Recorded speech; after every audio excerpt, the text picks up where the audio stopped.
Hey everyone, this is David Hilster. I'm with the Dissident Science, and you're probably wondering what the heck is going on today. I know actually we normally broadcast just to our Principia book YouTube channel, but today I am actually broadcasting not only to our book YouTube channel, but to the Dissident Science. So I welcome everybody from Dissident Science. I thank you for joining him. Of course, I have my dad here today. Say hello, Dad. Hello, Dad. So yeah, we're going to talk about a little bit about the book in the beginning because a lot of people are wanting to know about it, and I figure it's pretty interesting for my subscribers to say, "Whoa, what are dissidents doing, and how would dissidents be treating coming up with a book with a new model of the universe?" Something that my dad and I really never planned on doing, really. I Right? want to do woodworking. It's so true. I remember even in the studio where we had in Long Beach, California, it was all We woodworking, it was all that stuff. And what we built a happened? bench specially so I I could do know. this. And we put electricity and build it all up. And then what happens? We did an We experiment, did a gravity. spare on gravity. Used the workbench, but not for And wood. and we're like from Holland, which is one of the great places where woodworking. I mean, even in our family, we got all this woodworking stuff in the family that's really beautiful, and all that potential was totally wasted on us doing a book on the whole universe. But although it is interesting to note that people who share our name, which they're not a whole lot, are they're all waiting for us because they figure we're going to either sink their name or we're going to rocket to somewhere important. But that's sort of the way we feel, right? If it goes bad, they probably won't want to go back to Holland. They Yeah, say, we probably won't want to with go a back Dutch there. name, why would you We go there there? probably will start changing their names and everything. But again, I want to welcome everybody. We're going to talk about later on today, I think, a really interesting topic, especially because of our model. It's sort of related, and that's ether. One of the things, if you don't know, the ether model is a model that basically says that light is a wave through a medium, just like sound is a wave through the medium of air, or for our atmosphere, or what all the molecules in the air in our around us. That's the way we say, or like waves in the ocean. That the actual waves are because there's something there permeating all the universe, very, very, very small particles, and they bash together so that they cause a wave, and that wave travels across, and those waves we see because light supposedly and does exhibit wave like characteristics. But my dad and I have a totally different idea. Well, actually, my dad came up with it. So, anyways, we're going to talk first about a book and then we're going to get into ether. And again, thank you so much for subscribing. And if you want to check us out, you can look at our website, which is principiamathematica2.com. Yes, like the Principia from Newton, for those who do know or don't know. And of course, we have on that site, we'll have information about when the book actually comes out and all that. But anyways, before we start, maybe I'll start with my dad's favorite logo because the logo means something. But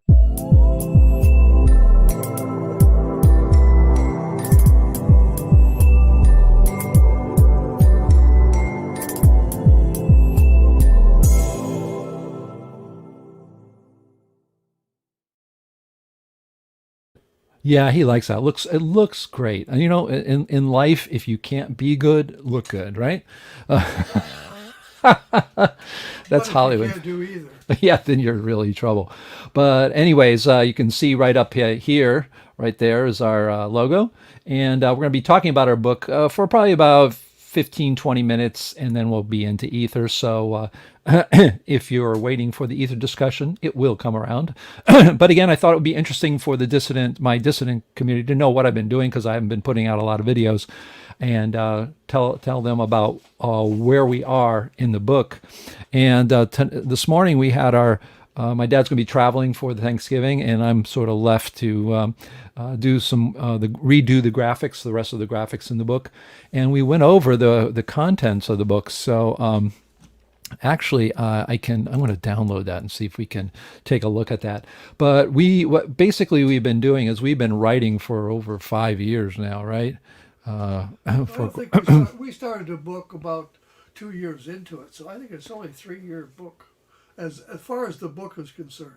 Oh, okay, yeah, And I it could think be you right. finally said Dad, we ought to write a book, and it was day one. That's true, but The the models, model's been around for 5 years. Yeah. So I'm gonna open that up. 5.5 actually. Yeah, yeah. So I'm going to open up the book a little bit and show a bit. Let's see if I can make this display nicer. Minus, uh, maybe even 2 pages. I don't know here. I think that's probably going to be looking better if I can do that. Where do I do that? I don't know. I should have planned that. Oh, there we go. We'll just do 1 page at a time. So what we did is we reorganized. We basically went through the whole. We use a product called Overleaf, which allows you to write your books in what's called Later. latex. Used to be called something latex, right? And share latex or something like that, but it's now Overleaf, and that allows us to basically write our book online, do both of us writing it online, and I think it's going to be in the format of 6 by 9 or something like that is the size that we're going for. But and we're also publishing with the John Chappell Natural Philosophy Society. That's society. If you've been watching my channel, we've been having our Saturday morning chats and all that. And we also publish books. George Coyne's book on not no-finity or not no-finity. No fin- Oh, if I get that wrong, he's going to kill me. But I really, of course, enjoy his work quite a lot. And we're going to be, that book will be coming out very soon. We publish through Lulu, which then puts it on to all the bigger platforms as well. That's how we're going to be doing it. But this is our book right now. And oh my gosh, you can see, oh, this is on my home computer. I was saying that I'm showing the, let's see if we can do this. Oops. I got to learn how to do this, folks. Do this better. Okay, but anyways, we are going to show you some of the pages here, and as you can see, dedicatory. This is our big overview, and you see it's not really that long. And one of the things that we decided, our first book, which is quite long, actually, I think I've got, I usually do have them over here. Yeah, I do. Here's one. This is pretty old, but you can see the book right here. Let me get this out of the way here. Remove this here. See, there's a book. And this one was, my goodness, 175. We've had up almost 200, I think, one of our later books. And so this one, our goal was like a Principia, like Newton's Principia was to do something. In fact, I'll make this bigger so you can see it. Like the Principia, to keep it very concise, right? Very concise, terse. Put only what's needed, not get into a lot of discussions and that kind of thing. So you can see it's actually in 4 parts, extending Newton's Principia. That goes 3 to 15, then 15 page. We talk about gravity because gravity is one of the major factors, even though we have actually four types of particle movements, and that's what we talk about in particle flow. And gravity was really the origin of this.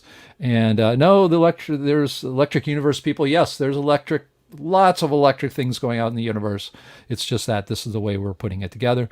Part 2 is the hacking, the universe hack, and then we call this universe hack 3. The reason we say that is because hack 1 is Newton-Lesage. They were all Newtonian. Hack 2, Borchert and Deneu. Nell Deneu. So Borchert is in infinity and neomechanics, applying Newton's mechanical world to infinite levels, up and infinite levels down.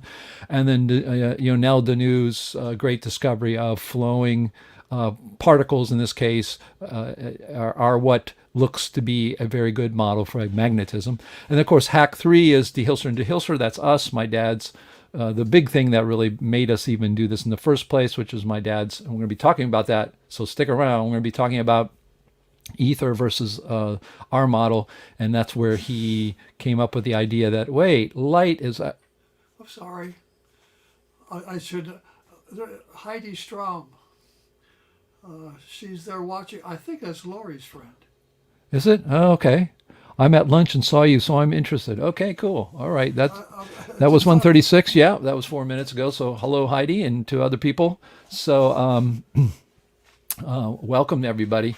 I do see we have numbers of people. This is a hard time of day because we're on vacation. We're going to do it at this time. My dad has, senior hours. He can do well. He's got retired hours.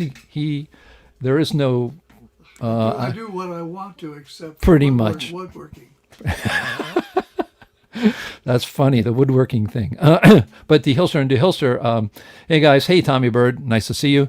Also, the DeHilster, the two sides, I brought in a lot of stuff, basically the Borkert and Danu. He and I already knew about Newton Lesage. My dad was working a lot, but I really brought in the Borkert side and the Danu side. And then, of course, he brought in the idea of having the light, which is the big one. Light are particles incoming in waves, just like you have a shower and your shower. It's hello from Tennessee. Hey, C. Ritter.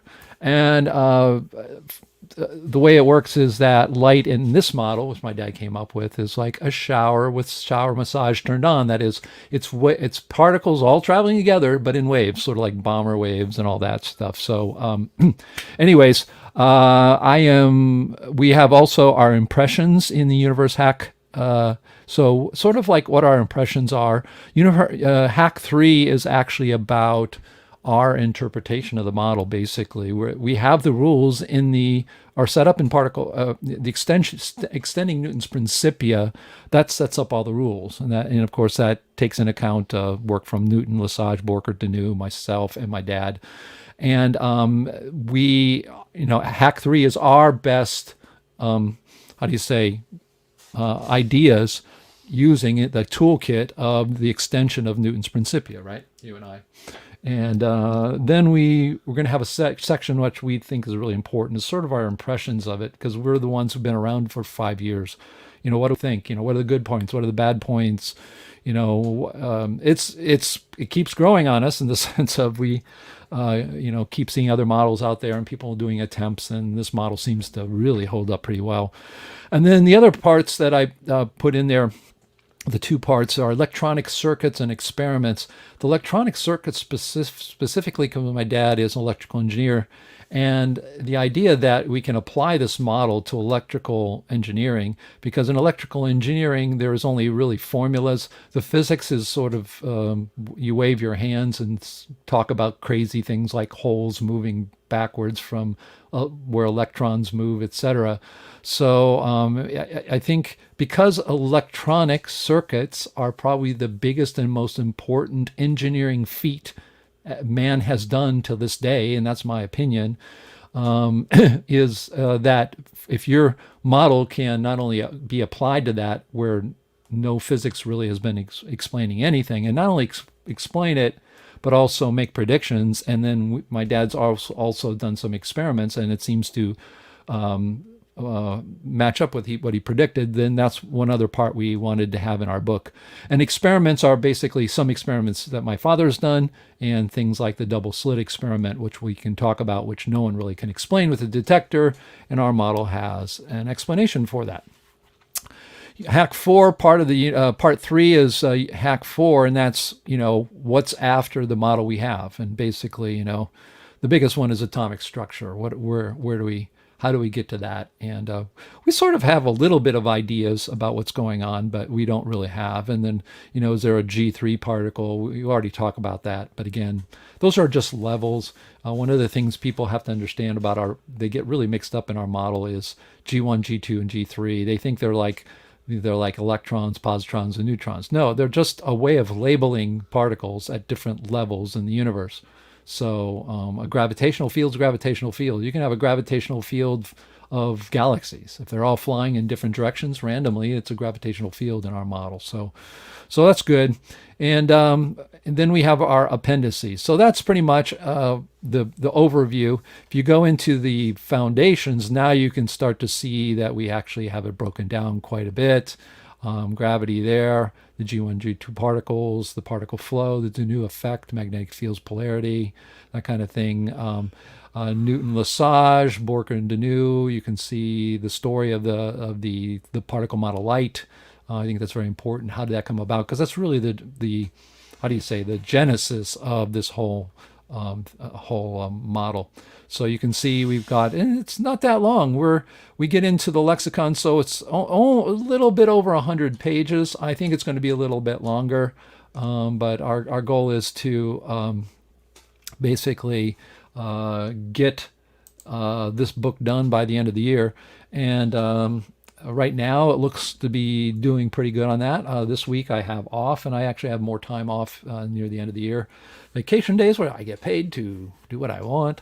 So I'm going to be going over all the, I'm going to go over the text and stuff, but my major goal this week is to go through all my father's drawings and graphics and to redo those in Adobe. He doesn't like my drawings. No, they're not bad. It's, it would make them a little bit more, how do you say, not readable. I think it's just, we are used to the notation. My dad has a notation, so he thinks in his head, but a lot of people don't have that. So that's one of the things we do. So anyways, oh, this is good. Here we go. Thank both of you for making worthwhile non-election content.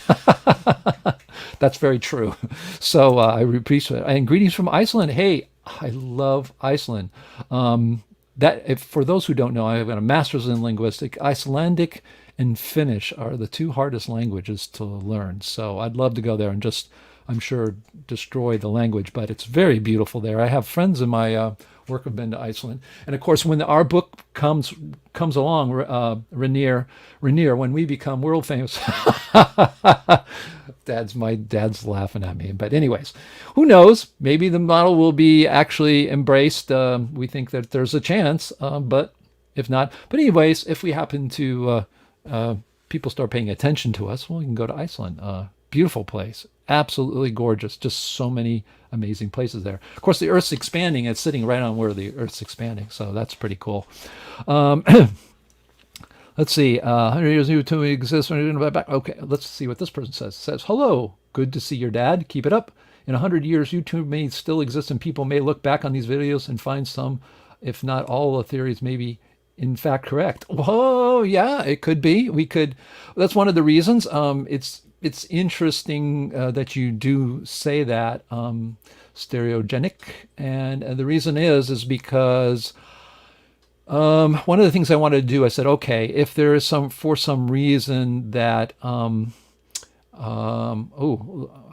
can't be described, but if for some reason this turns out to be something, I did want to get my dad recorded because he came up with a big breakthrough, one of the the hacks that made this all possible. In fact, in my opinion, it's the best solution to the wave particle duality I've seen. And I've seen a lot of claims. I don't think I've ever seen a solution to it, but so in that sense, so I wanted to get my dad started on your YouTube channel. Now it's been almost 2 years, right? I just made my 138. It's been 3 years. Right. Yeah, and I mean, he's got like not even 400 subscribers, and I think that, I think that'll change if this book comes out and people actually think this model may be worth it. I bet he'll have more subscribers. But like I said, I think it's real important, stereogenic, is that let's get on YouTube, get it recorded. So if in fact it is something, and it, maybe we have a feeling it could be. We have people who know about it that we trust greatly. In fact, we didn't give it the title, right? Amnon Myers gave it the title, and we argued about it for a while. But we ought to archive those videos outside of YouTube anyway. Nah, YouTube's like copied all around the world, and so it's probably better there. So I would imagine that means welcome. I'm just guessing, don't you? Doesn't that like sort of look like welcome? Yes, it is. Welcome. Yeah. Willkommen is German. So he says, come by and a welcome. So I don't know if that's a picture of him or if that's an avatar or whatever. But anyways, that sort of gives you an idea where we are. If you haven't seen our website, I would recommend you going there. Our goal is to, once it's out, we're going to make a limited edition, anywhere from 50 to 100, probably 50 books that'll be colored books. You'll get a T-shirt. You'll get where's our hats? I can't find my hat. We have a Principia 2 hat, and you'll get it signed by my father and I, and you can use it as, scrap paper 50 years from now if no one subscribes to it and they all laugh at it, Or sell it or for 10,000. or sell more than that, Oh. way more than that. Come on, my dad's thinking small, but they, You could sell it whether we're famous or infamous. It wouldn't. you know what's so funny is when I really meet people who actually are world movers. They're just, you get so many people who have, they have a lot of theories out there. I'm going to be talking about that very shortly, and people are so certain about it. I mean, they're really certain about it. I mean, they just talk about it, and I know there's a lot of things that we like about the model, and I think we talk about the strengths of the model, but there's so many people who are out there, when you talk to them, they talk about their ideas and stuff. It just seems so, you know, and we don't have, I don't have that. I have a lot of doubt all the time. Well, I've got my videos out there that's saying, is the model real? And I'm saying I can't, there's no direct evidence to prove it's real. But there's going to be a lot of supporting evidence that supports it. Point being is it could be real. Could be real. Right. It can't be proved unless you have direct evidence. Yeah. That's where mainstream gets into trouble. They keep saying, I prove this, I prove that, I prove that. If you look closely, what they have is indirect evidence. They don't have Right. didn't have direct evidence of gravity waves. Yeah, I know. They had only. Well, it's all direct. It's all really indirect evidence, or it's just conjecture. But then they say they can prove it. We're backed off from, I do anyway, back off from that point. If you don't have direct evidence, you can't prove it. But you can get enough supporting evidence that it can be compelling. It can be very compelling because it's a wide body of work. Yeah, I mean, Model. I think one of the things that's interesting is that when, oops, wrong one. I'm going to put this up here. If you're wanting to join and talk with us, I'm going to put this up there, and I'm going to put this in the chat as well. So I'm going to put this, if you're watching this in the chat, I'm going to put a link there, and that link will get you into our green room, and you can talk directly with us. Or you can type it in. It's not that hard. It's just Y8Z2333 Fry, Frai. So there you go, if you want to step in and talk with us.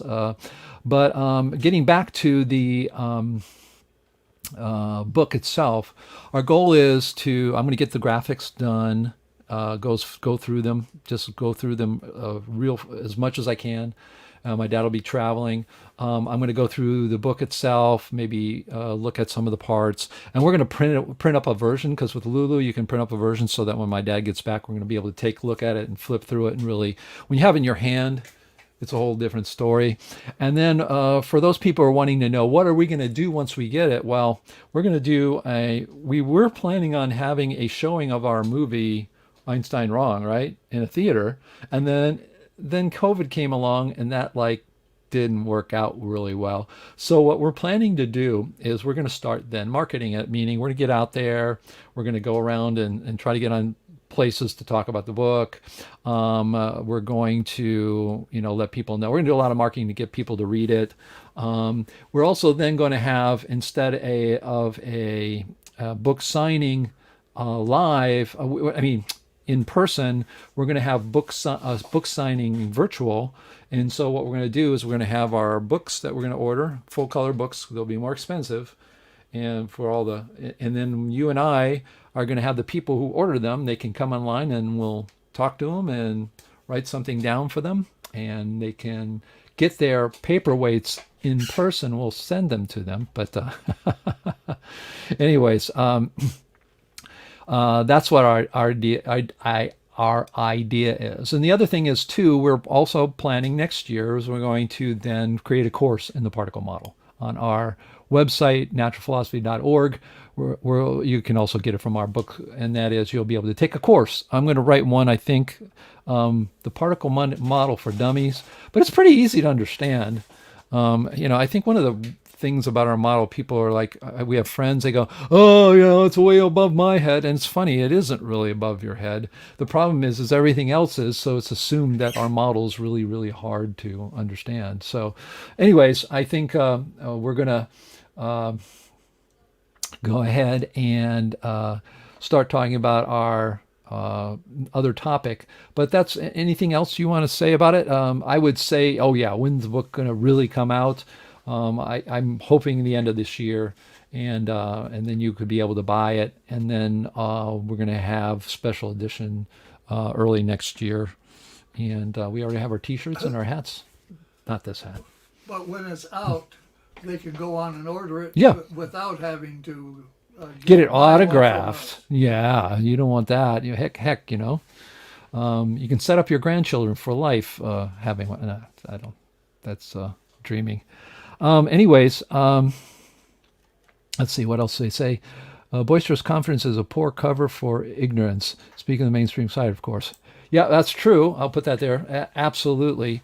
I mean, I think that's why you hear us joke all the time. It's not that, you know, I don't. We would not have the title we have if we didn't think it was really true that it is. Look, let me say it this way: it is true that my father and I are extending Newton's principles, right? We are doing that.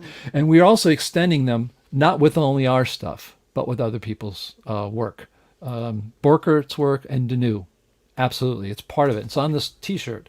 You can point to actually every one of those people here. This is Newton. I call it Newton because it's the time of like Lesage.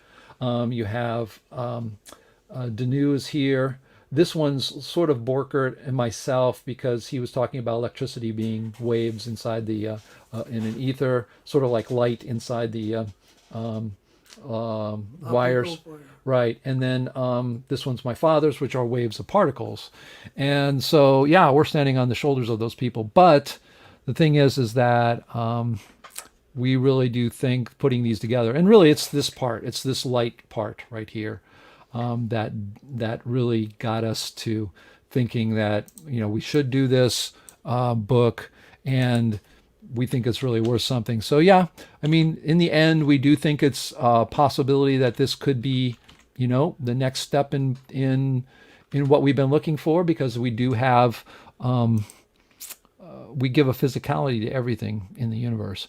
So that's pretty awesome, and a lot of people want to just know what it is, right?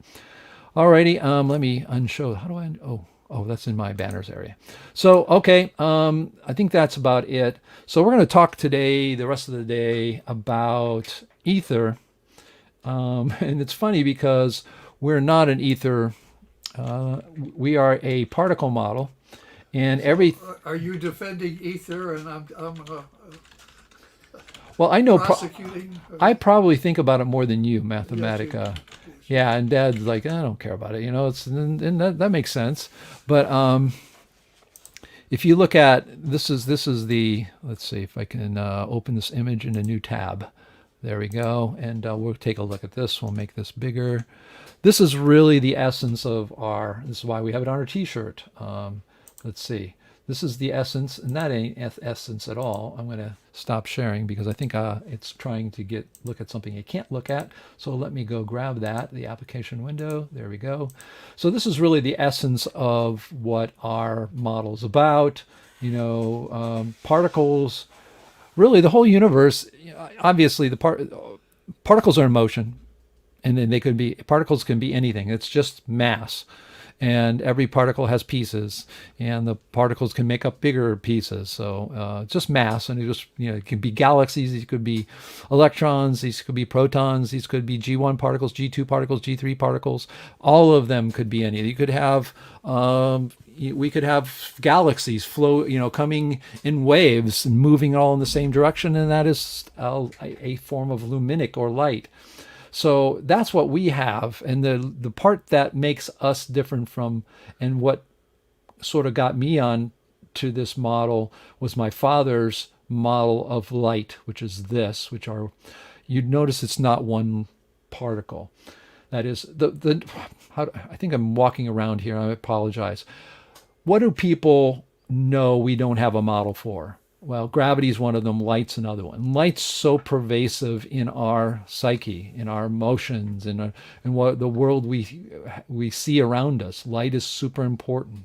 Seeing and our visual, in fact, our brains most part of our brain for the senses are dedicated to vision. And so it's a very, very important. Yet mainstream science does not tell us really what it is. It's a wave. It's a particle. They don't tell. They tell us it's a photon. That's actually from Einstein said it was a photon. Problem with the photon is in the standard model, how can you have one particle by itself transmit a frequency or a color?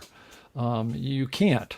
And so my dad's idea is, oh yeah, sure you can't, but you can have waves of particles. If I send, you know, 500 photons or particles, and then in every second I'm sending you a wave frequency, which you then can listen to, and you can transmit, like we transmit radio waves or whatever, or we transmit digital information through fiber optics. We're literally just transmitting pulses of light. It's the same thing.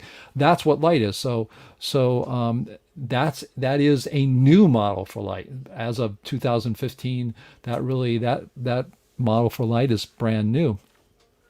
And so what happens with ether is, if you don't know what ether is a model where you have particles that smash upon other particles. And let me see if I can do this. Ether waves. And let's see if we can get some images. I know there are some. Let me see. I think this may be it. Yep, here we go. I'm going to get you this one. And now this is an idea of how ether would work. So I'm going to open this in a new tab and then bring this up for everyone. It's there. So I'm going to increase the size of this, but you can see what's really happening there. If you look at the particles themselves aren't moving. It looks like they are, but in reality, what's happening is they're bashing against each other. So the particles aren't moving, but the waves of particles are moving. Now that's what ether is. And that's an interesting, model for light. And light exhibits a lot of the wave properties that we see. There's frequency, those kinds of things. But there's a lot of other problems, of course, you have, and that is ether is something that the mainstream says you do not need. They've argued it away. I'm not going to get into the exact reasons why, but because it's just not worth it. We're not going to get into mainstream's reason why they're not there. Let's put it this way. The reason I don't think it's interesting is because ether light needs a mechanism. Photon won't do it because photons can't transmit frequencies. Photons are only talked about by light hitting a surface and being able to push out an electron. That's basically what Einstein got his Nobel Prize for, and that's the reason people say, oh, it's a particle, but it's a wave. So most people treat it and look at light as a wave. Those people who want a mechanism for it, everyone is using the ether model. The only people who aren't using the ether model is ourselves and a few people who are following us right now who understand what the model is. Now, the reason I think people want an ether to be, think that ether is the right way that light is transmitted, is because the wave part of it is so compelling. It looks so much like a wave, and we know how waves work in mediums, and therefore they're saying that it exists. Of course, the problem with it is that you're going against mainstream, who says it doesn't, and there are supposedly experiments like Michaels and Morley that said ether isn't there, and but again, throwing all that aside, it doesn't matter. Right now, mainstream has no model for it. And right now, ether has been the only model up until 2015, when my father came up with a different idea for light. And so I'll tell you a little bit about what I think. The thing about ether, and the reason ether exists, is because people want to give physicality to light. They figured we got to start there. I mean, gravity is there, but I'm going to start with light because we have so much information about light. It's a wave, so if it's a wave, there must be a medium there. If there must be a medium, then they start talking about what that can be. The part that you can start to see where ether goes wrong is that if you look at our model, see right here, right there, that's our model. We have 4 classifications of movement. 4. And none of them are this. None of them are this. It doesn't mean that this doesn't exist. It's just that in our model, we don't see that this is a major component in the way the universe works in our model. Now, yeah, of course, you can dispute that. That's fine. But when people are looking at ether and this model, what happens is they don't think of all the other things. They don't think of the flow. What they think of is there's an ether, and then how can I make everything work with the ether? So what is happening here? What they're saying is this, basically. I am going to concentrate on light because that's where ether comes from. Ether doesn't come from gravity. You never hear people come, although ether says, no, my ether describes gravity. No, the first thing etherists think about is light. I mean, that's why they came up with this kind of model. And so if they come up with the model of light, then they start describing everything. So, oh, we've got this. Well, then everything should come out of that because ether has a very important property in the sense of it's got to be sort of stationary throughout the universe, right? I mean, it's got to be. I mean, just like sound waves, right? I mean, the particles right. don't move.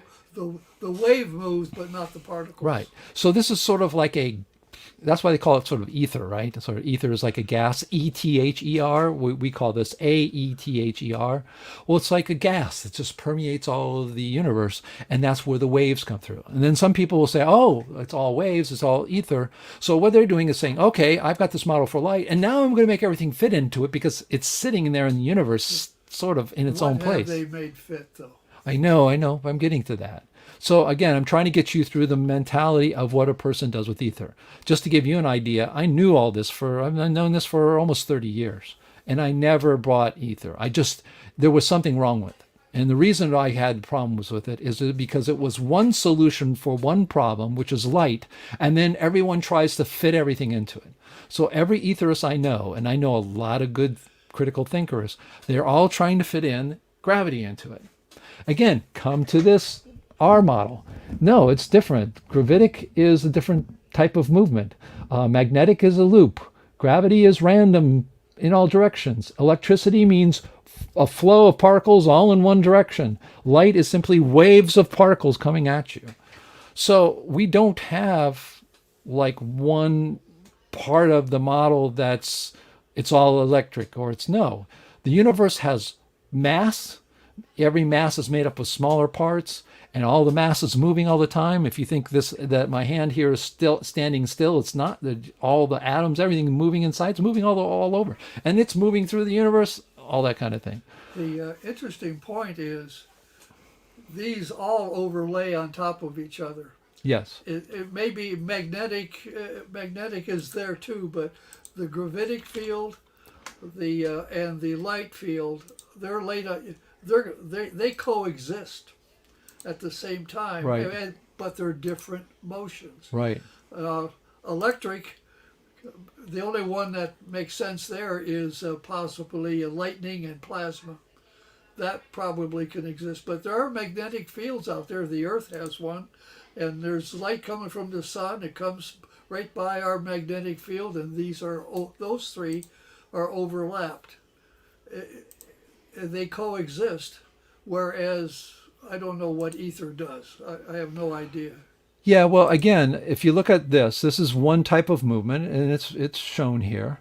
But again, because a person is concentrated on light, they then want to build everything in it. So if you look at everyone else who has an ether theory, for instance, Lori Gardy, she's an etherist, and she says, okay, here's how light works. Now I'm going to try to describe electricity. She's actually trying to describe the four things we are describing, right? That was very interesting because just not too long ago, what she knows about our model, she made the statement, I'm going to describe gravity, magnetism, electricity, and light. I go, I wonder where she got that idea. Again, I'm not here to criticize or to say, but what I'm saying is, the moment you have an ether theory, you're going to have, they are going to try to fit in all of this stuff in a different way. So what are some of the ideas that people with this ether theory have for gravity? Well, one of them's called entrained ether. Well, what is entrained ether? Entrained ether means that ether is filling the universe. Remember, just think of them like little ping pong balls. They're just filling the earth everywhere, the universe everywhere. And as they get closer to an earth, it's thicker there. And because of that thickness, people who are ether theorists try to describe gravity as what we call entrained. It means it's stuck to, basically, mass. So you have the earth and you have ether that's thicker here, and when you put one that's close to it that's thicker there, there's going to be this kind of attraction because of the waves that are going on. So that's the way they want to describe gravity. Electricity is a lot harder, in my opinion, because they have to try to keep waves. You have to imagine ether is super small. It's way smaller than electrons. It's really, really, really small. It's, an atom to it will look the size of a galaxy. So you have all those ether particles there, and somehow you have to keep waves in those particles within the confines of a copper wire. And to give you one example, who's trying to do that is Lori Gardy, and she had to postulate a new electrogen, is what she called it, to try to explain why ether waves would stay within a copper wire. And in our model, light is simply particles and waves traveling. And if you have copper atoms and they're lined up in a very, their nucleuses are all lined up like suns. Imagine it, if we put a bunch of suns and we made a lattice of suns out there. If I shot a comet through it, you could see that thing could be guided by gravity through that. And that's the way our model works. So again, one of the problems with the ether is that they are models that are light-centric, and they then have to try to fit everything into it, or they try to fit everything into it. Whereas our model is very different, and that is we have classifications of simply particle movement, and that's what it is. So if people in the electric universe say, this is electric, it's not gravitic, well, we can take a look at our classification and says, you're right about this and you're wrong about that. So one of the things that I struggled with our model when I first looked at the electric with G1s flowing through, and I got to make a magnetic field that way, and we explained this. I finally got to that point where I could explain it, but because of my training, my education, and my work for 40 years, it never really occurred to me that electrons would jump out of the wire. right. That just didn't happen. Electrons stay in the wire, right?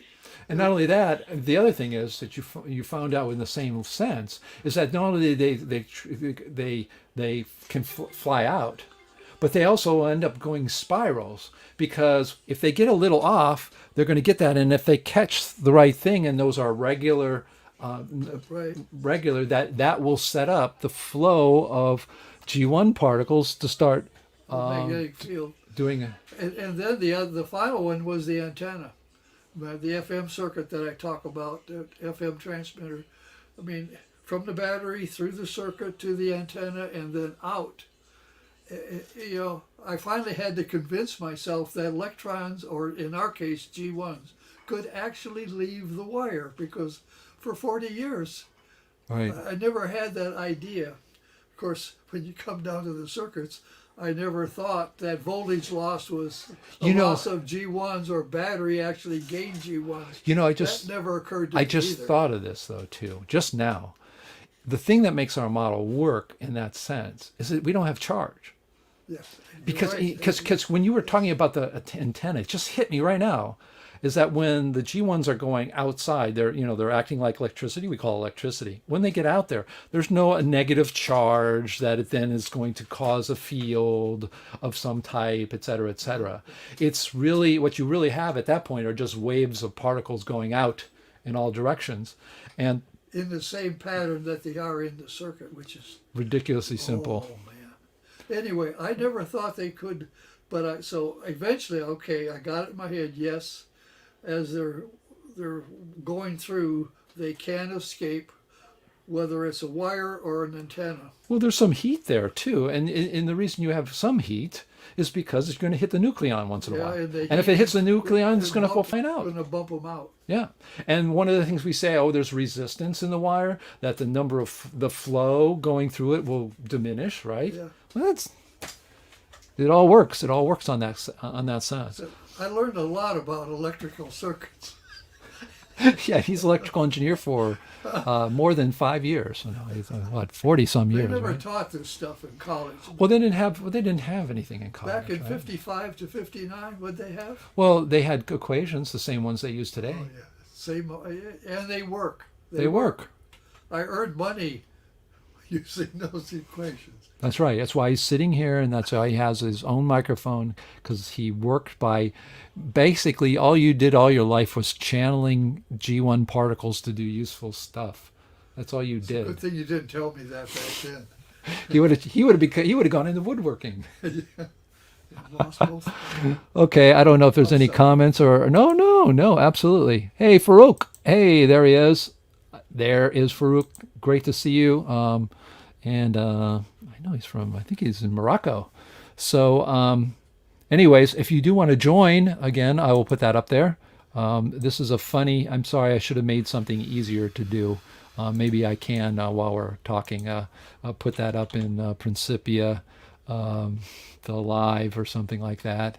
Yeah, or I could do it in live in the dissident science. So making it easier. But again, if you type that in, it's not that hard to type in. You can actually come into our cPanel. You can come into our green room and discuss and talk with us directly. So I will do that. Let's see, invite. I can copy that one here, and I can put it into subdomains. That's what I will do, and I'm going to make it go to live at Dissident. I'll manage the redirection, and it's already there.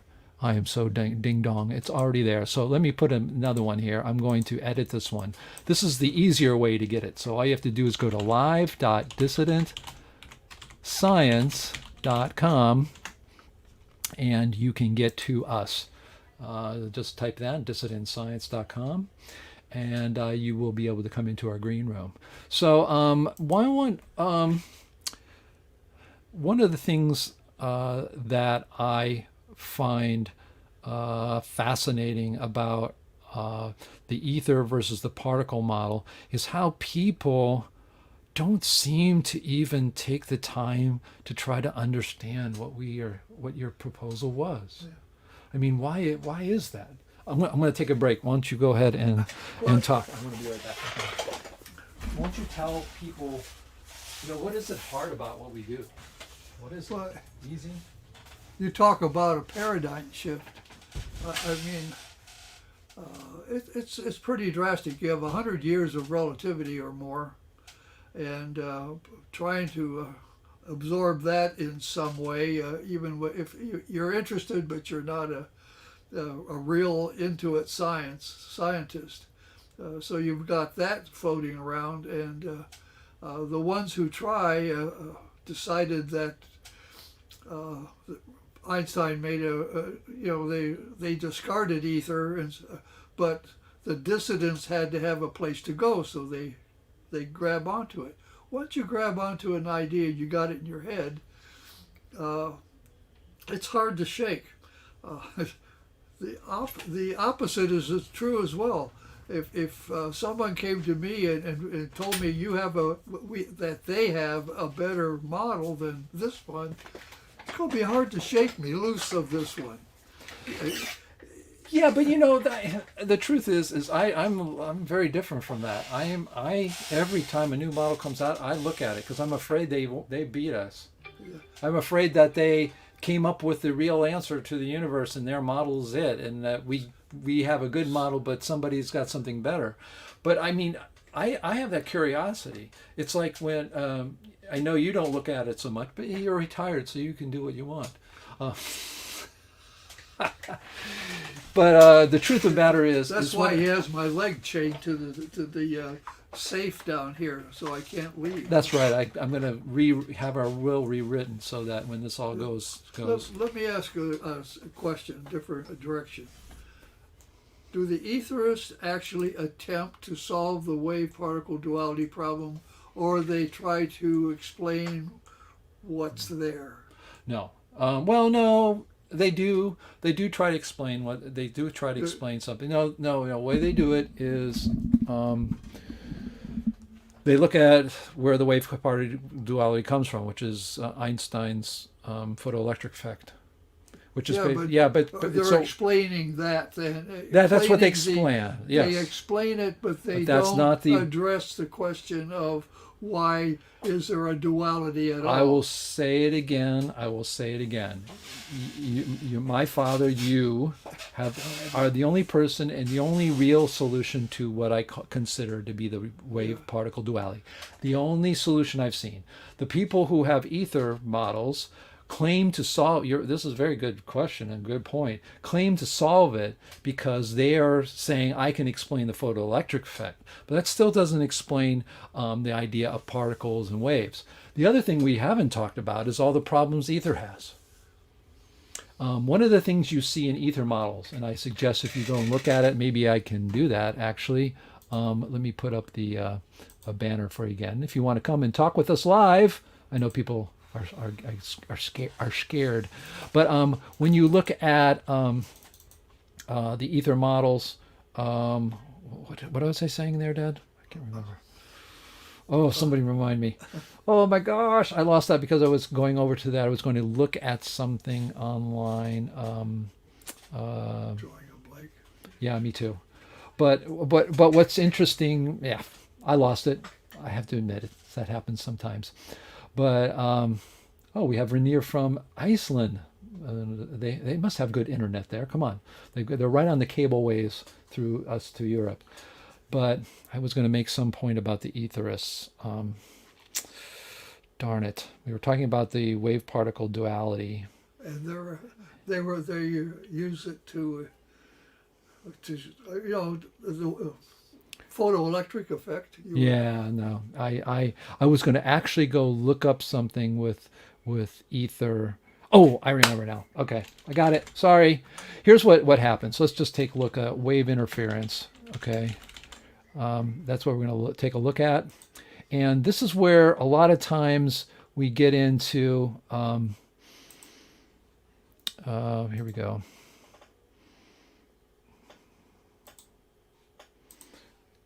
Is this, okay, hold on. I'm getting to it, folks. Let's take a look at this one here. This is fine. All right, I'm going to open this one up. See the image in a new tab. There it is. I'm going to get that bigger, and there we go. So if you take a look at interference patterns, this is basically the way people look at what light is doing. Right, you have the medium of ether, and you have these waves going through it, and these waves have interference patterns, and these kinds of things you see in a double slit experiment. Again, if you don't know what that is, don't worry about it. But this is what they see, and this is a two-dimensional representation. So you can imagine this happening in 3 dimensions. That is, like you have a cell tower and you're sending out signals from that cell tower in all directions, and that's going to be a wave through it. So imagine. Here's the way I see one of the biggest problems that is not understood. I think Glenn Borkert understands it because he's making ether so small. He has to make it super ridiculously small to be able to transmit all the information. It's the clarity problem. Right, it's the clarity problem. Okay, here's what it is. Let's imagine that the ether that you're looking at, that we're talking about for light, let's just take the model of that sound through the airwaves. Very similar. Now let's go into a room with 1,000 people, okay? Now those 1,000 people are talking all at once. Now, if you think about that, wave, it goes 80 feet a second or something like that. I don't remember. Something like the 20 or 30 meters a second is the way sound goes. So if you have the sound going on, you have all these people talking. The amount of information that the sound waves have to travel and you have to understand is that, could you have a machine that would sit in the middle of that room and understand and hear every conversation? And would they have enough information from that wave to do that? And one of my contentions with ether is that if you look at the light around you and all the detail you have, it really does have to be, like Borkert says, super small to be able to transmit. Because in this space, you have to have all, let me get back to, in this space, you'd have to have in here, like right here, in this space, and I have a bunch of people talking in that space. My dad's voice, my voice, everybody else's voice has to have that transmission through the same medium. So the things that are bouncing, the things that you see right here that are bouncing here, that information has to be sent with every little thing you're seeing in all directions. Now, the difference between an ether model and our model is we get the information by simply particles are coming at us. That is, they go and hit the wall, they bounce back, they come and hit our eye. Well, they go in waves of them. There has to be lots of them for that to do. If I only send one particle, I'm not going to see blue because you can't get a frequency out of one particle. But you have lots of particles flying in all directions. And the amount of particles and the space needed is pretty reasonable, because we know with some of if you've ever gotten these phones today, some of them have LiDAR and they send out little laser out there, and it comes back to the phone and you can recreate the whole scene. You know how they do it? It's the same thing. You can do it digitally. We do it digitally all the time. So the difference between our model is that the particles themselves are traveling through this space. So you can have, lots of different things. And because they're traveling and not having to stay in the same place, they're traveling super fast, which is the speed of light. You've got lots of time and lots of space. Yeah, there is lots of space, but when you take the ambient light, it hits everything in this room. Yeah. It scatters an image off of, I'm getting a scattered image off of that painting with all its colors, off of the computer, off of this book. It scatters off of me, and it's just going everywhere. In order for our particle model to work, that stream of light being just a few particles wide or less, I don't know how to even dimension it, but there is the open space, but at the same time, there's a huge number flying right past me. There's light passing through me I don't even see. Right. But what I'm saying, that's explaining our stuff. But compared to ether, the thing is that you have to have all that transmission. The particles that have to sit here, they have to transmit all that stuff in all directions. And for that to be true, it's got to be I agree. Borkert has done calculations. It's got to be. He said there's trillions of them inside of an electron. And to me, you're getting to the point of almost absurdness. Why would it be such an incredibly small thing just because you're trying to transmit all the information between them? And look at the clarity we have, and it's hard to understand with that wave picture how the interference would just totally destroy your ability to hear anything. Yeah. But the mind is able to focus. Mothers are able to hear one child out of a group of children. Sure, but when you're focused and you have a filtering system, that helps a lot. Right, but the other thing is if you have this system of just almost really stationary particles that just go back and forth, or they're moving, and then now you've got to explain all the other stuff. What you're doing is you're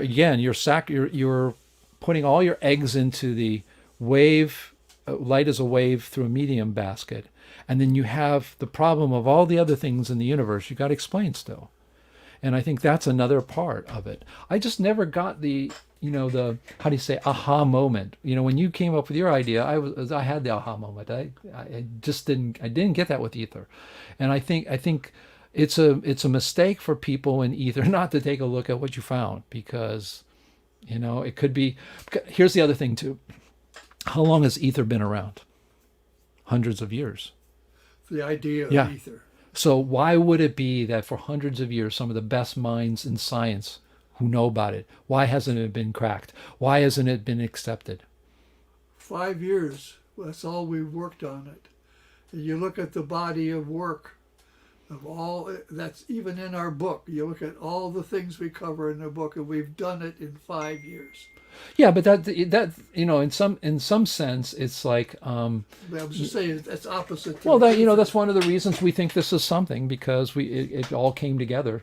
But we're talking about, number one, etherists don't pay attention to us. People in our own group don't pay attention. We talk about it, but it's like, if I was an etherist and I saw this, I go, wow, ether has all these problems, and what you guys are proposing doesn't. They don't see that. For some reason, they become so married to that idea, they can't get away from it. They just can't extract their head for even a small amount. I do it all the time with ether theories. I've done it. I know how Jeff Yee's works. I'm watching the way his models, they're setting those up, and I think they're great models. I think it's great. I can encourage him to go forward with it. Maybe he'll be right. I don't know. But it's amazing how, I don't see people come up, okay, I see how you're doing it. And that's actually a good, even Borkert. I mean, Borkert he always says, well, this proves that there's an ether. What he's really saying, it's not proving that there's an ether. It proves that there's got to be something physical there, right? That's what he's really saying. He's saying philosophically, you can't have movement and force without something really being there. But what he does is he takes the next leap and says it's got to be ether. And the reason that is because he doesn't see any other alternative. And he doesn't look. Maybe they're afraid to look, because if they did. I see, Kasim, are you here? I don't know who that is. I don't know. I see somebody here in our green room. If you want to say hello, you can. Let's see. Ether always seems to be a cop out. Just then there must be. That's what, in some sense, it's an easy way to say, because it's a wave, and therefore you don't have to think of something else, I guess. I don't know. Well, they don't have anything else, I guess. So anyways, we have gone, an hour. So I do see people are tuning in on Facebook and Dissident Science. I want to thank everybody in Dissident Science for tuning in. We're talking about ether versus the particle model. And we also were talking about our own model, and why is it that etherists don't take a look at our stuff? And I look at ether models all the time. Again, maybe it's simply fear of not wanting to know. Maybe it's almost like, it's like me. I look at a new model and I go, well, maybe they cracked it and we can throw our book out, right? I mean, let me ask another one similar to particle duality. There are anomalies that I've worked on and explained, like with the Wang eclipse. Do the etherists even attempt to explain anomalies with ether? See, my whole point going to both of those questions, what are they doing with it? Yeah. They should be doing something with it, explaining, making predictions. Are they making predictions? No, I think that it comes down to, again, they're putting all their eggs in one basket. And so what they are doing is they're solving a problem. They're not solving the other problems. So anything that has to do with light, they can try to explain it. And so what they do is look at what all the etherists are doing. They're spending all their time trying to do gravity, like influx of ether is going in and ether is coming out. Ether is entrained, ether is not entrained. Ether moves, ether doesn't move. Ether flows, ether doesn't flow. There is the Newton did consider what's called a condensing ether. Right. He never put it in Principia, but he did consider it as one of the alternatives. The other one's instantaneous action at a distance, which nobody agrees to, including Newton. Neither of those two, nor did Nicholas Fatio's idea get into Principia. But a lot of people may be grabbing onto ether since Newton had some thoughts about it, even though he didn't write it up. There's a paper by Melbourne Evans that discusses that quite well. Yeah, yeah. Written in 1958. I did a talk on that one time. Oh, right. Yeah. In fact, again, if you want to check out my dad and his YouTube channel talking about the particle model specifically, you can go to youtube.particle.guru. And of course, if you're a Dissident Science subscriber, you're saying this is such a gratuitous advertisement for our book and our theory. I will tell you something. I think I started my YouTube channel, I think in 2017, which is 2 years after we were working on this model. That's what you got me started in August. Yeah, and so I started in May of 2017. Yeah, that's But I didn't, the things I was talking about on my channel had nothing to do with the particle model. It was, no, it didn't. Said 2017. 2017. If you look at my You were well into it. I know, but I'm saying that my YouTube channel and all my subscribers, which are watching this, my Dissident Science was about just getting people to understand that there are problems in mainstream science and there are really good people working on it. And here are the problems. And it's interesting. So those who want to say that I'm using the Dissident Science to promote the theory, it's not really true, because if you look at it, I make a very strong point not to use this channel. The only reason I'm doing it today is I think it's interesting to follow somebody who's writing a book about a new model for the universe. Not too many people do that. Not too many people will go out there and talk about it and laugh about it, about whether or not we're going to be infamous or famous. To me, it's just get it out there, and if it's got really what we think it's got, a lot of potential, it'll happen or it won't happen. So so I think that's all interesting point of view to have on my channel. That's why I'm broadcasting today. And we're also talking about ether versus the particle model and why so many people don't look at what my father did. Lori, she is trying to explain something. Yes. The electric circuit part of it, and Borkert has.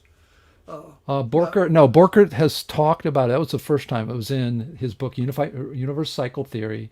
And he was talking about, I asked him about electricity. I called him up because I was so excited about neomechanics, infinity, right? Yeah. And that's what we have in our model. It doesn't work without infinity. And so I talked with him and I said, what about electricity? Because it's traveling at speed. He goes, oh yeah, I was thinking that could be waves of ether through wires. You know what I thought of exactly at that second? Well, how does that stay in there? That was the first thought I had. It was weird. It was just like that. Yeah, I mean, it's very weird. So that's why I think you have people like Lori Gardi. She knows that we're handing them and say, look, explain this. And like I said, she has electrogen, or now she's trying to get ether flowing around the wires. So, more power to them. And like I said, everybody try to do what they want. Here's an interesting comment about, I think, waves and ether. They simply use it for their waves. A wave's an observation from a particular standpoint, or it is a mathematical calculation. It is not a physical object by itself in an ether. That is true. That's actually true. I do see Kasim, maybe is how you pronounce his name. Did you want to come on and say hello at least, or have any question or make any comments? Say thumbs up, thumbs down, yes, no. You can put it in the chat. I see him there. It looks like Kilroy with his head just above the Freda. So if you want, he may just be there. But if he wants to talk, we can talk. Did you want to say hello? I don't know. I'm going to try. See if I can bring him up. Hello there. Hello. I've recently started following your program. Oh, well, it's nice. And it, it makes sense to me. And I've been writing about relativity, especially on Quora, and saying that the constancy of the speed of light, Right. is ridiculous. Right. Yeah, when they measure the speed of light, right? The units get smaller with increasing speed. they're not comparing like with like. So to me, it's a big feat. Right, right. So yeah, I'm looking now for dissident stuff because they seem to make more sense than the mainstream. Yes, yeah, I agree. And the speed of light is very interesting because it's actually an argument that etherists make. And that is the reason they have a constant of a speed of light is because the medium has a constant. Just like we know the speed of sound through the air because of the way the molecules are made, we can then therefore make the conclusion in ether that the speed of light is the result of the characteristics of the particles of ether. Now, one of the questions, what you're saying is very true.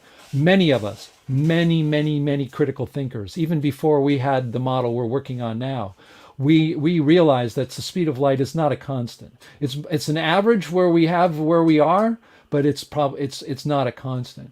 But in our model, for instance, if you look at the speed of light, it's very important to our model. If something is going at the speed of light, you have to have an explanation for that. And the explanation we have is that below the traveling of the particles that make up light, light is a bunch of particles moving through space in groups, right? Those things are moving. Well, what the field below it, that is because it's infinite levels, whatever's below it that makes these things curve. For instance, when you have electricity, it's going through a wire, it's curving. And the reason is it's because there's a bunch of much smaller particles going at a much higher speed that keep those particles moving more or less at a close to a medium speed of c. But yeah, I mean that's one of the problems with relativity is a couple of things. Problem with relativity is that they don't give medium to even gravity. They say there's empty space. They say that speed is light. For instance, in the mainstream, you can send out light from a star and it will never be slowed down. It'll go forever at the speed of light. And that it just doesn't make sense. It doesn't make sense. So But it's more than that, actually. There are consequences for artificially holding the speed of light constant. It makes time and space, yes, variable when they should be in very, in order to measure velocity, the measuring units must remain invariant, constant. But yeah, if you make the speed of light constant, then the measurement things has to vary. They give us what you call evidence for the clock that they go slower. I lost it. did we lost him? Lose him? Did you lose him? Yeah, we lost you. We're not being able to hear you for some reason. I'm sorry about that. But you were talking about the clocks and time going slower. I'm for some reason we've lost your audio. You may have to come back in for that. Sometimes that can happen. One of the things that people missed back in 1919 when they measured the bending of light, when you bend light, you're changing direction and speed usually, both. Right, right. And if it's changing speed, it speeds up as it comes in, it slows down as it leaves. Well, we can't That's measure it. that. We can't measure it. That's the problem, right? Well, you can't measure it. But the point is, you do measure the bending part, Right, right. okay? Yeah. And if it's doing that, my guess is it's speeding up and slowing down. And that's totally ignored. And we've known that since 1919. Right, right. Well, the other thing is too, it makes sense that light, when it goes in curves, that it's not going to be traveling at the same speed. But again, we don't have any way to measure it. That is, when light's coming at us, it's one of the great mysteries of. But the transistor explanation relies on the fact that it speeds up and slows down. Yeah, that's true. That's the one way to explain the transistor. And Yeah. So what my father is saying is, Kasim, you may want to come back out. I think we can't hear you. Can you speak? But I think we're for we'll some reason. have him wave his hand. Yeah. Can you wave your hand? Can you hear us? Okay. For some reason, we're not hearing you anymore. Your mic cut out. So I don't know if anybody else can do that. But one of the things you could do is come back, go out, leave, and then come back in. And that will a lot of times fix that problem. But I think one of the things is I'm going to bring you down for now, okay? But thank you so much, and we'll bring you back as soon as we can get him back with his audio. But it is interesting because that's actually an interesting point, because we don't think of light changing speed because we can't measure it. Yeah. We can't measure it at all. And because we can't measure, we can't like grab something here and then we can't do it. We can measure the speed, but we can't measure it slowing down or speeding up. And how would we do that around the curve? Maybe there's a way. I'm saying there's indirect evidence of Indirect. the speed increase through a transistor and a diode that makes it possible to generate the IV curves that all the electrical engineers know about. Nobody explains why the curve goes up and then flattens out for a transistor. They don't explain that. Right. And I'm saying the speed of light changing is the only way that, even with our model, to explain that. So I'm claiming right now that that's indirect evidence of light speeding up and slowing down. Right. Let me test my audio just to make sure we do a test. Okay, we are good. Okay, hello, Kasim. Can you say something? Okay, still not got that. Yeah, for some reason I don't hear him. Do you hear him? Now, because we did test ours on our side with the test. What I would do, Kasim, is there's a little button down there for like camera and mic, and if you click on that, you can take a look and do a test on your mic. Your computer may have selected different audio input for your microphone, and then once you get that, wave to us, and I'll put you back. So. But anyways, yeah, that's the whole constancy of light. There's so many people, even in our movie, Dr. Eberly Spencer, when he was talking about relativity. If you see our movie, turned out my dad hijacked the film from my mom. But no, I would not do that sweet lady. Come on. No. But anyways, it's you can go to EinsteinWrong.com and you can watch it online. Yes, it does cost $3 a rent, but that keeps it going online. But on there, you'll be able to see Dr. Eberly Spencer, a person from MIT, saying that Einstein said that light is a constant speed, and she says it's not, and that Maxwell's equations are correct, and they're not. So she talks about the correction as well, the speed as well. Let's see if we can bring up. Did you test your microphone, Kasim? Yes? No? I do not know. Yeah, I don't know if he's got his microphone fixed. Let me try. I don't hear him. Let's see. Mute. Unmute. Hello. Say 1, 2, 3. Yeah, not hearing him. Okay, well, because I'm going to bring it down. You're still in the green room, so if you can get that fixed, just let us know. See if anything else here. It says, I have somewhat irrelevant. Okay, here's one. I have somewhat irrelevant question. How is the velocity of light measured with the accelerating observer, object, or light source? In our model. How is velocity of light measured? Well, if we have a light source and the G1 particles are leaving, the question is, are they leaving at the source plus the velocity? That's. I don't have an off the top way to I don't know if we have thought about that. I mean, it's very important, I guess, to people who are looking at relativity. It's a good question. The way I would look at it is light. What is light? Light is G1 particles he's talking leaving. about an accelerating observer. Right. Too, here. Right. Which makes it different than just measuring the speed. And you would think that if you could measure the frequency, the Doppler effect ahead of you somehow, have a measurement ahead of you as you're moving this way and another one behind you as you're moving away, you might see the... The question is, if we're going half the speed of light and we have G1 particles and and then we turn on a light and those G1 particles are released, are they going at C plus 1.5 C? That's not the way I interpret it. Yeah, I think that's what he's sort of meaning.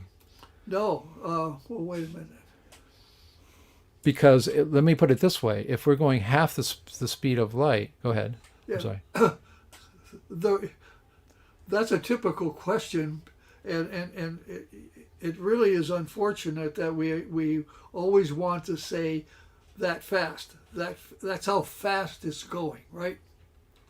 Half the speed of light, and as a consequence, you feel like it ought to be added or subtracted, whichever way you're looking. The fact is, in nature, suns and stars are moving very slowly. They're not moving at half the speed. And so even though they're moving towards you, personally, if the peak of the light that's going to be sent out from a star moving this way, and it's already moving at c as it's orbiting and it's getting pushed while it's moving at c, I think the particle model would actually say it's c plus the velocity. But This is not half the speed of light, and the question though is too. Then we're in the galaxy, and that's going around, and the galaxies are moving. The question is well, though. it gets I think more complex. the question would be in our model. I think, Dad, would be the G2 field, because if you're in a What's I don't understand that. well, the G2 field is what makes the C in the G1. Oh, the G2 field does. The G. That's what I said. No, the G2 field only keeps it at its going rate. Right, but if it goes a little bit faster, it's going to keep it in our going model, faster. Dad, though, the average we see is C, so that just like you have the ether is saying C comes from the property of the medium. Ours comes from the fact there's a G2 field below it that's going much faster. It keeps hitting it and keeps it moving. And what I'm saying is that it's going to have its limit as well. You can't have it go necessarily, infinite speed. No, the faster it goes, the slower, the more drag you have. So there is drag, and the drag out there, if you're going 1.5 times, could slow it down quickly. Who knows? Very quickly, yes. So what I'm saying is we But don't. The problem is out there that doesn't happen. Now, maybe you can make it happen in the lab. No, how do you make an object like a flashlight, a laser, move at half the speed of light?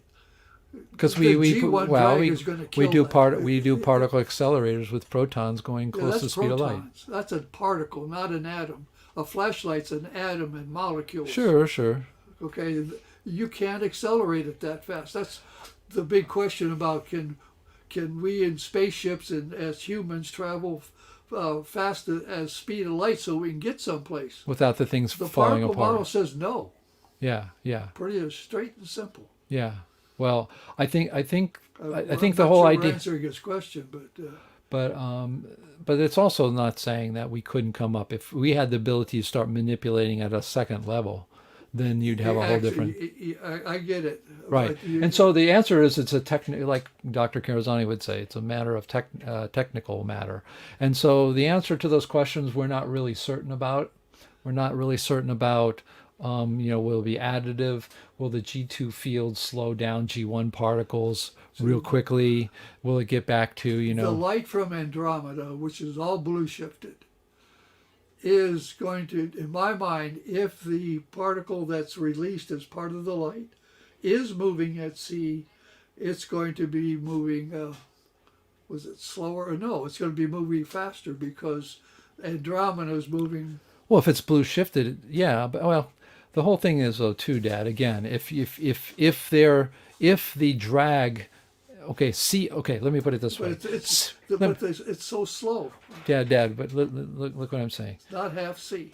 Here, this is real argument between two people who came up with a model. You want to hear some bantering now about stuff we're not exactly sure of. So here you go. Here's the idea, Dad, is that when you have a G1 particle flying through space from Andromeda, it's going at c more or less, right? Yeah, because and so Andromeda's not going that fast. well, even if it were going fast, the question is if they're going out and you have a sea of below that in a totally smaller level, folks, it's not at the same level, not the same particles, G2 particles, and they're down there, and that when they get out there, that not only provides the same impetus, but it also has a friction, and that friction But you know, instantaneously, it's going to speed up, and if it's going fast I'm enough, saying drag may drag it down pretty quickly. yeah, And so it could at half C, yes, it will. Well, I mean, but it's asymptotic. but what I'm saying is it's not going to be like halfway here it's going to get to C. The thing is that what I'm saying is when we to answer that question, we don't know yet, because in my opinion that the C, the speed C, we talked about this before. The speed C, and I asked you about this, and you only gave me the answer. You said that the answer is that you have the G2 field, and that G2 field has a much higher speed, and that keeps things moving at that speed. G2 sustains it and causes drag on But that it. sustaining must have an average, more or less. That's what I'm saying. And that average, more or less, is C. Not sure. See, how could this model be correct if the two people who come up with it aren't sure about this? And then he told me this a while back, and now he's not sure about it anymore. What's that? Critical thinking, and actually continuously thinking about our model to make sure we think of all the possibilities. Good question. So anyways, There's- Jerry, that's a good question for sure. There's times when we go through this, by the way, anyway. I don't know it must have been 6 months ago, maybe more. We were at the kitchen table, and I tell you, the whole family was worried. Oh, because we were arguing like crazy, weren't we? We were, and man, it was going at it. But that's fun, because I go away, and it's really funny because if we look at those times, I don't know, maybe it's about 50-50 who comes back and says, "Yeah, you're right." Yeah. Oh yeah. I've come back and I've said, "Yeah, Dad, I thought about that. Yeah, wasn't convinced, but yeah, you're right." So it's worked both ways. yeah. Here's a person. It says ether for gravity. I agree. Okay, that's what we've been talking about. That's no problem, JP Galliant. I don't believe that to be true myself. I think that etherists are solving one problem, and that one problem, then they try to stick everything else to solve that same, gravity, electricity, all they try to. Whereas again, in our model, we have simply different ways the same particles are moving. It's not like one overall thing. So let's see. I think it's take your point of speed as constant. The medium is traveling in, but it's relative to everything else. Okay. This is. I can't put that up there. It's a private thing. So one of the private chats. We're gonna have to talk with them about putting up private chats as well to that. So. Is there a core to the Bernoulli principle in electromagnetic radiation? What's it say? Is there a correlate to the Bernoulli principle in electromagnetic radiation? Man, that one's just too full of so many ideas that, in terms that I can't peel them apart, because the Bernoulli effect supposedly is that the faster particles are traveling in a gaseous form, the less pressure there is. But there's actually a guy. Remember, he said the Bernoulli effect isn't true, so that one's too loaded. There's just too much. It's supposed to be a corollary, is what he said. I don't know, but he's also saying electromagnetic radiation. So my question to you would be, Mr. Ritter, what is electromagnetic radiation? Not just the field. I want to know what it is physically. Like in our model, we don't have electromagnetic radiation. We just have particles that come in waves, and fields. You have a gravitic field, which is random particles. You have a magnetic field, which are flowing particles in loops. And you have electric field. Well, I guess you were talking about something like that. Which, the problem, forgetting about Bernoulli too for a many moment. terms there without that Electromagnetic definition. radiation, which has an electric field and a magnetic field propagating through space perpendicularly and varying in amplitude. Uh, how does it? What causes the variation? Is my hang up with that. Uh, how can it be changing in amplitude unless there's something causing that motion? Right. And if it's not a motion, then what does the peak and the valley actually represent? All it is electromagnetic. There's a positive arrow and a negative arrow. It's a force, but we don't know what that force is and where it comes from. I just don't understand that concept. Of course, I don't understand a photon, or the packet of energy that is often talked about in terms of light.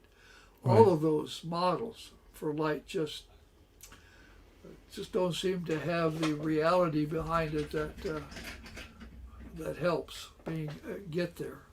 Right.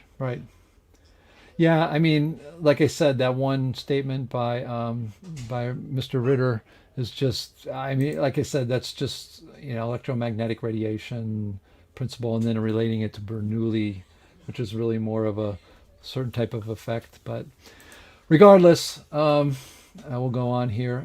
The particle model does not have electromagnetic radiation at all. Right. Ether for magnetic phenomenon also. Yeah, that's what Denis says. That's what Borchert says. That's what Laurie Gardy say. They all are going off of actually Yonel Denis' model. So again, if you're an etherist, yeah, you can look at magnetism.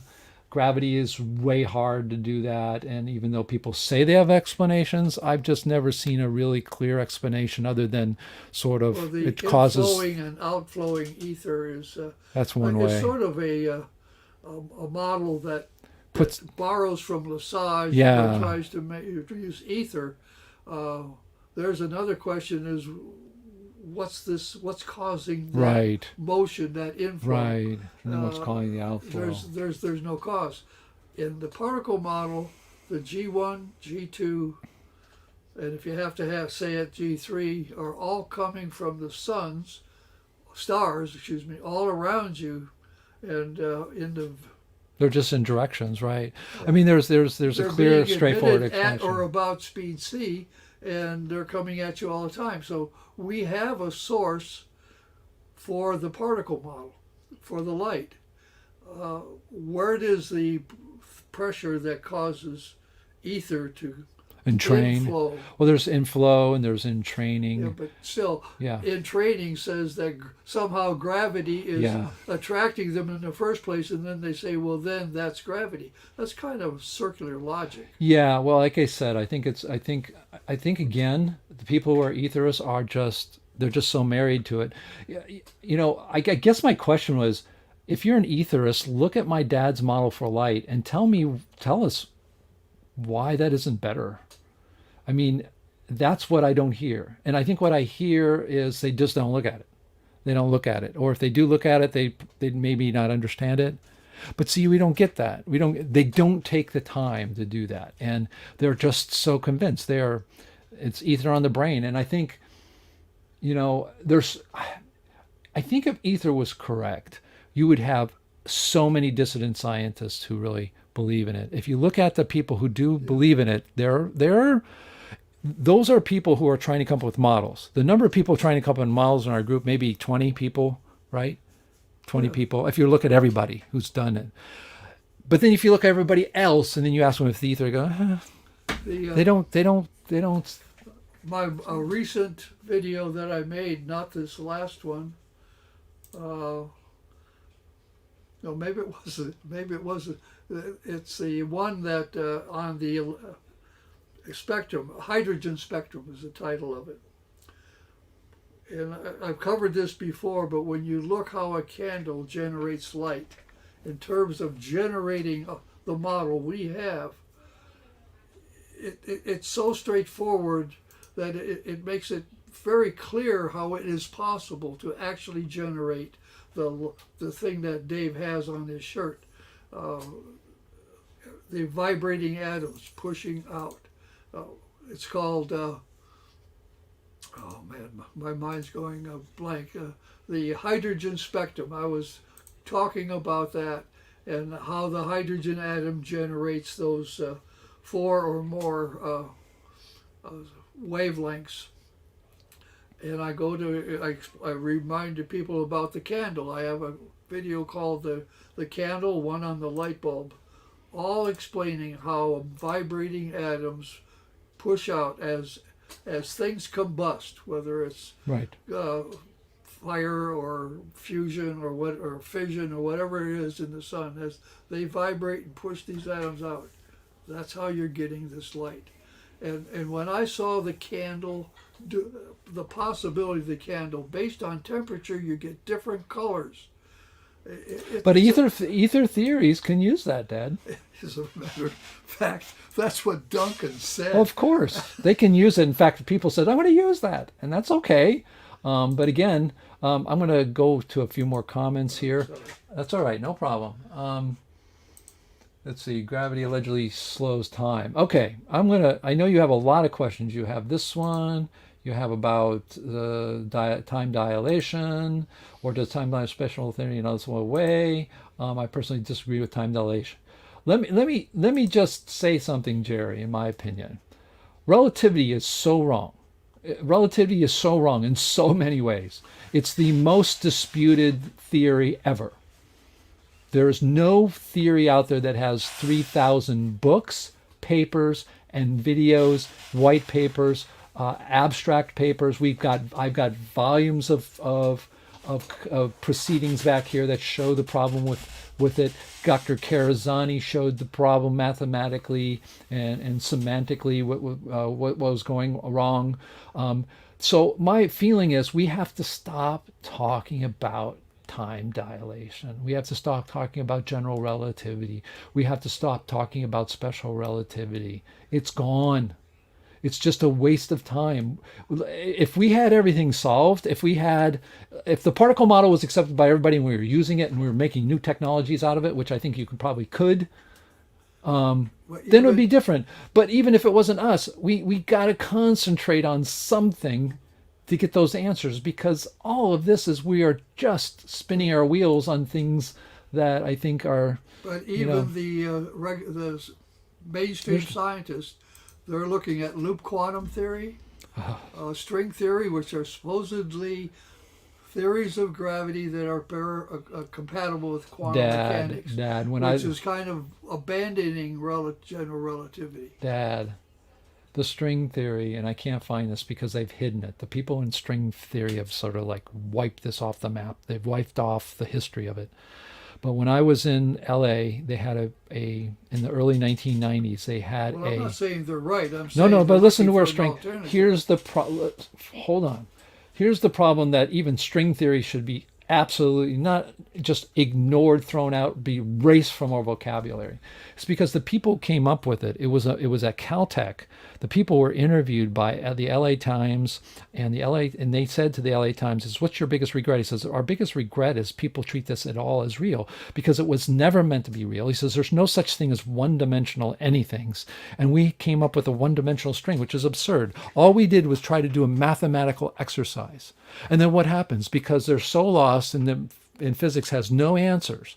They're going to grab this because they're from Caltech, and there are people who are mathematicians. And so what happens? It's sort of like the guy who's standing on the corner and starts saying a few philosophical things next to everybody, but he's following him, and they make a cult out of him because everybody just listened to him, and now they take it seriously, and then they argue amongst themselves about something that was invented.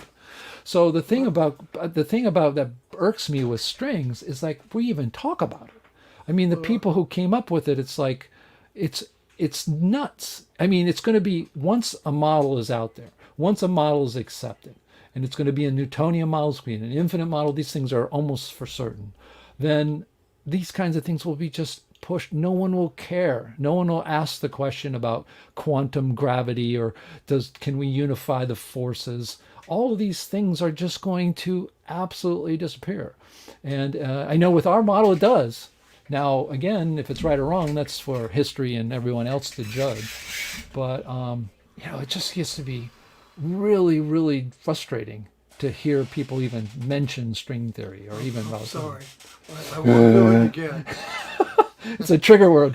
That's triggering me. So I'm sorry, Dad. It's just that no, we shouldn't even Well, I waste was time on just it. saying that even the mainstream are abandoning relativity because they can't make it fit with quantum mechanics. They're abandoning, they're abandoning unicorns for Well, flaming the corns. next thing they'll have to, hopefully, no. I don't wish them ill, but Let's see. The 7 colors stand one for each arrow. The arrow colors are red. Oh, he's I think showing a diagram here. hexadecimal of what? Light? I guess maybe that would be an idea for a model for light or something. But I mean, it could be. Again, the only problem I have with all these types of ideas is that what's the justification? Why does it do that? And again, I think that's why one of the reasons I like the model we have is there's justification for what's happening, and you don't just say there are blurbablons in the world, and these blurbablons have these characteristics, and these characteristics produce this. I think we have a lot of those kinds of theories. I mean, behind me I have what are their names? Ginsburg, James Carter, and Stoyan Sarge. Now they have really great ideas for the periodic table and atoms, and I mean we should look at them for Universe Hack 4, right? But I mean, why do these things exist? Why are atoms made out of toroids? I mean, I guess the idea is a toroid's a structure, but yeah, you can shoot structural rings in a medium, and it's nice. But how do they stay that way? Why are they that way? Why would they stay stable? Why would they come together? All of those things. People, you can come up with your systems, but then the person says, "Well, like, why? How does that happen?"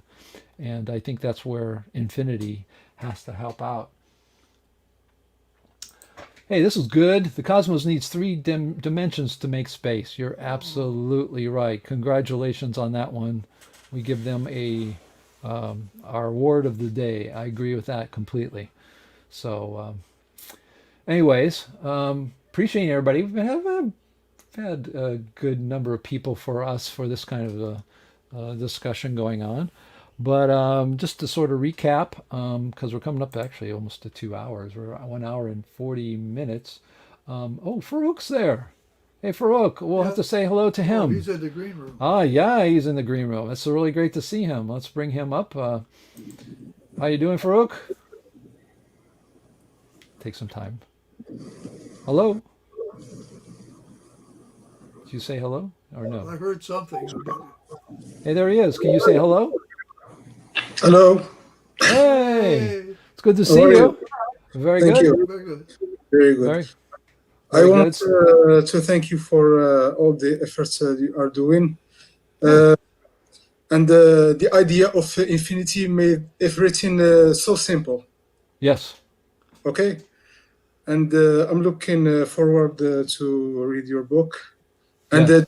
Colin's book, I'm really excited about the 2 books. Yes. Yes. It's a And, very good book too. that's all I want to say.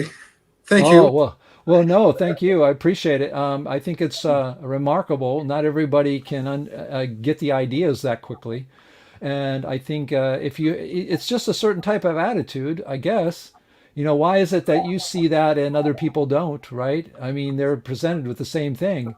And, once when I found about infinity with Borkert, when I read his book, I mean, my head exploded. My head had just exploded because so much made sense, right? Just so much made sense. And so that's really quite amazing. And then what George Coyne talks about in his philosophy is also very good. And we hope, our book will, help put some other ideas into people's heads. But thank you so much for your support. It's greatly appreciated. yeah, I appreciate your questions and comments in the In the Particle comments. Guru. Yeah, thank you very much. Thank you. So, and we Goodbye. look forward to continue our discussions with you. But thank you so much for coming on, and thanks for your support. All right. Goodbye. Okay, thank you. So that's great. Farouk is boy. He is he. He said Why he was why? ready to get going. No, he just basically I think he said that. he's ready, keep going forward and ready for the book and ready, you know, just to keep learning. But what's really great is I was worried about interviewing Borkert because so many of us know Borkert for decades, right? But there's so many people who are new now that they don't know these things, and to bring that to people and to know that Yeah, finally that's good too. that they go, wow, it hits them, and that it's understood. So we're going to get Coin's book out there. He's already got it done. He keeps making revisions, but I'm going to get that out there this week, and then work on our book. So let's see if we have any more questions. Oof, I missed almost all the stream. Hey, that's okay because you can go back and watch it. It's actually pretty good today. So take a look at it. Really some good discussions, some good questions. But we talked about in the beginning of this some things. Let's see, I think I can actually play some things here as we get close. But you want to go back and let's do a little bit of video advertising for our book coming up.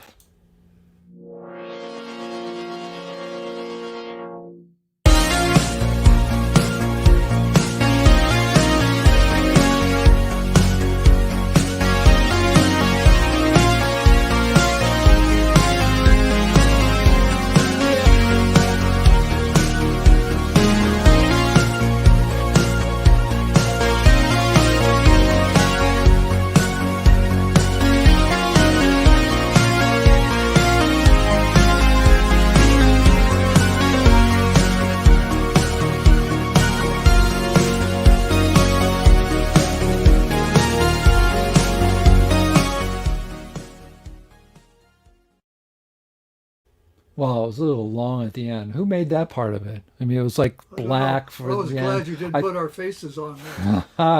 oh, I got to do one of those, where you can put people's faces on things and stuff. But again, that's coming out. We talked a little bit in the beginning, so you can find out where our book is. The idea of today's broadcast, I'm broadcasting to my Dissident Science YouTube channel. And of course, you can follow me at dissidentscience.com or youtube.dissidentscience.com. I talk about why and what and the ins and outs of what people outside the mainstream are doing. Not too many people are talking about that, or they have a bent on it that's only in one direction. The good thing is, even though my father and I have our model, I am out there supporting every model out there, and we all should. And people ask me, why do you do that, Dave? Isn't it the case that one model is going to sort of rule? Eventually it will. That's normally what happens. But we need to encourage each other, each person and each other, because there are a lot of people on my channel and a lot of people in our group for the CMPS that actually have their own ideas, and they want people to listen to them. How do we expect anybody to listen to us if we don't listen to each other? Even after a new model comes out, we need dissidents to be doing critical thinking of that model Right. And we need and people. move it forward. That's right. Once we have our model out, we want lots of people to worship I us, didn't say it that way. and worship us and think that it's the best thing and everybody else is wrong and we're right and we're like guru. No, that's not what, that's stupid. Anyways, the idea is you get, so look, our thoughts are free. We do not have to accept anybody's truths, even if it's from all the physics teachers repeating the same things over and over. It doesn't make them true. And in science, the way science is going forward, it's never been true that way. And it's never been the case where people inside very much are inside the mainstream are going to make drastic changes. But so that's what we're hoping to do, is to contribute to this. So our Principia Mathematica 2, you can go to principiamathematica2.com. Tells you a little bit about the book, and which will be coming out, we hope, by the end of this year. And and next year we'll be doing a lot more about the book, getting it out there, talking more about what's really inside it and all that. So We'll be doing more book signing. yeah, exactly. We'll be out there with the COVID. Yeah, here's somebody talking about their model. Gravity to me could be made out of 3 states of matter. Yeah, okay, you show it, and people remember None of us choose that. My father and I will not choose your model over our model or over anybody's model. Who chooses that is going to be history. So we can just all get out what we think is right, and history and time will tell. Or the simple explanation that works is worth considering. No need to make up complexity. Occam works absolutely. In fact, one of the things I say in one of my memes of my things I like to say, I come up with all these sayings, and one of them is, it's not the universe that's complex and paradoxical. It's our theories and models, right? That's what the universe isn't paradoxical. It's not complex. It's what it is. So yeah, I mean the movements end up being complex if we want to try to put models to it. But let's see. Do we have another thing we can go out here with another stinger? Oh, actually we do. So this is just another one. I'll play that before we go out and say goodbye. But let's put this one up. Advertising our book coming out here.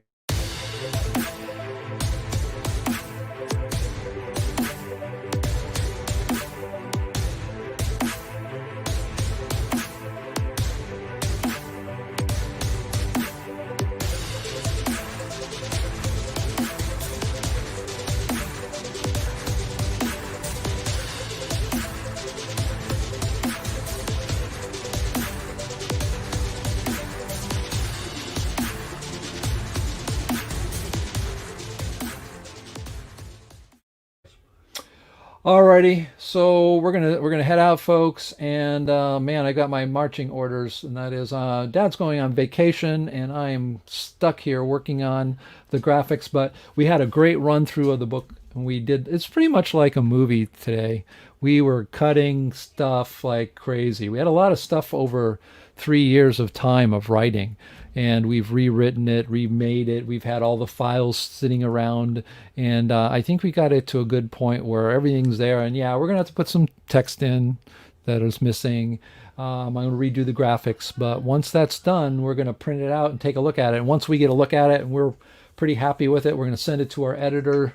We have one editor, Amnon Myers, who gave us the title of the book, and he will put that out there, his corrections for it, and then it'll become available to purchase on lulu.com and also Amazon and Barnes and Nobles and all those other places. So thank you very much. I want to duplicate. Thank you. Thanks, Dave and Bob. Have a great holiday. Everybody who around the world. Welcome. And I hope you guys have a great holiday, if that's what you have, if you have a holiday. And if not, there's usually a holiday coming by between now and the end of the year, and wish you the best. And remember, stay critical, stay thinking. We are Dave and Bob. The Hilster say good night, Dad. Good night, Dad. It's not good night anyways. Can I take my nap it's now? only 30. Yeah, I can take your nap now. Thank you so much, people, and thanks for letting us in today. And I hope my dissidents, subscribers, Dissident Science, enjoyed this. A little bit different take. Hey, real live dissonance with a real live model, trying to put it out in the real live world. Take care, everybody. Airing our differences. Yeah, it goes to show you we don't even agree on what we were putting out there, but mostly. See you guys later.